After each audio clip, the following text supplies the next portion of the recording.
New at 5:30 tonight, a new poll says nearly all Americans believe the state of mental health and addiction is a serious problem here in the United States. And tonight, we have reaction from a former Rhode Island Congressman, Patrick Kennedy, who is working to remove the stigma from mental illness. Eyewitness News anchor Danielle North joins us now with more. More than 70% of Americans are calling for some significant changes in the way we treat mental health and addiction in this country, including having better access to care. Former Congressman Patrick Kennedy and former Surgeon General David Satcher released the results of a telling new poll.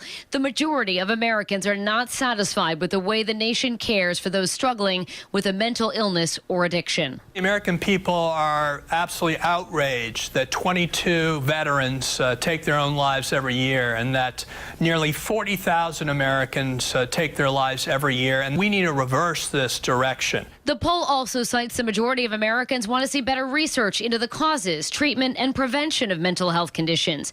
And that's why Kennedy tells us he's announcing the formation of the Kennedy Center for Mental Health Policy and Research. It will be housed at the Morehouse School of Medicine in Atlanta, Georgia, focusing on expanding and highlighting best practices in treatment and policy. Talking about something tangible that Americans will be able to see maybe in a few years that will be different from where we are today.